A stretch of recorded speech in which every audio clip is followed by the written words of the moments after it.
Hey everyone, get ready for an epic adventure filled with laughs. Because today we're following Hercules' hilarious journey to become the ultimate hero.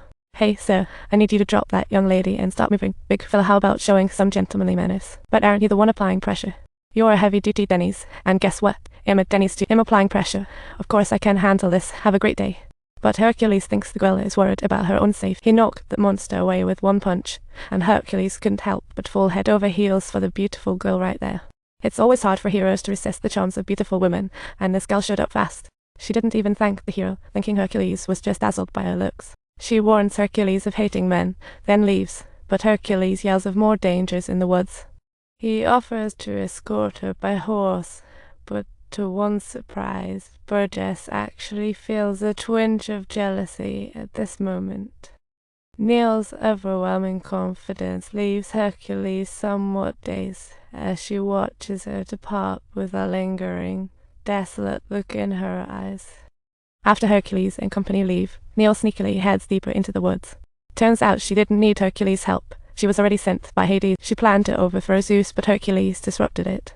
Hearing the name, Hades was shocked and realized he'd been tricked. Hades won't allow any slip-ups in the plan. Plus Hercules is just an ordinary human right now, so he orders Neil and the little demons to join forces and figure out how to deal with this love-struck goofball with the laws in Hybos. Notoriously, people are hoping for a hero, but Hercules is unknown. Knowing she's Philly's apprentice, they laughed out loud. So both master and apprentice needed a chance to prove their worth, and just then, Mare shows up in style.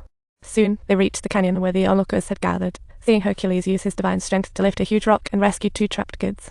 The growing applause made Hercules feel like being a hero was a piece of cake, not realizing all of this was Hades' master plan. That rock was actually the seal of the Hydra. Hercules just figured out he was swallowed by the giant's neck. See, the crowd gasped. Everyone thought she was done for, but then she burst out of the snake's belly and chopped off its. Everyone cheered for her, but the Hydra's wounds healed fast, growing more heads. With the Pegasus' help, Hercules kept attacking, but she just couldn't finish off the Hydra. As more heads multiplied, she found herself cornered, so she smashed a mountain in frustration.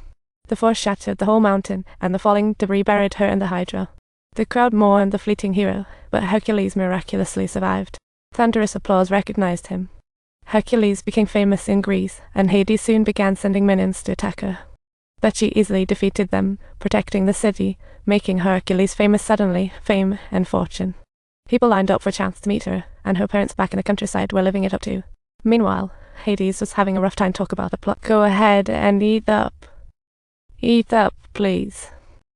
This enraged Hades. He realized force wouldn't work, so he tasked Mare to seduce Hercules into revealing his weaknesses. Though Mare wasn't keen, he sold his soul to Hades to save his boyfriend, only to be unappreciated. He had no choice but to follow Hades' orders, especially after Hades dangled an offer Mare couldn't refuse. Meanwhile, in Zeus' temple, Hercules was telling Dad about her achievements.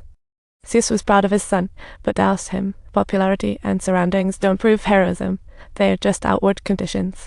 He needed to explore deeper. Hercules lived in a mansion with everything yet felt miserable. Hard work led him to realize he was on the wrong path. Mare honored the pact with Hades, trying to stealthily learn Hercules' weaknesses, but Phyllis trained her flawlessly, leaving no weaknesses.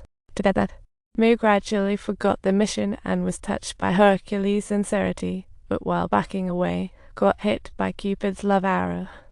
And just like that, they started doing good deeds together. Then, let's just pause this for now. We really should stop for a moment.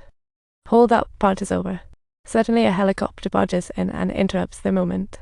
At the very moment before he embarks on his journey, he gently plucks a flower from a lush tree for Mare and plants a tender kiss on her cheek, both instantly falling head over heels in love and immersing themselves completely in the sweetness of it. This is the car of my dreams in the next life, and Mare was flooded with all kinds of emotions. Even though he was completely in love before, just now, he realized he totally fell for that goofy kid. Just then, Hades shows up out of nowhere to crash the party. Had been lurking in the shadows, and with Mare now totally smitten with Hercules, he refuses to join Hades any longer. I love you. The noise startled the guest, Phyllis. She heard everything clearly and rushed to alert Hercules that Mare is really working for Hades, but love-struck fools hear none of that.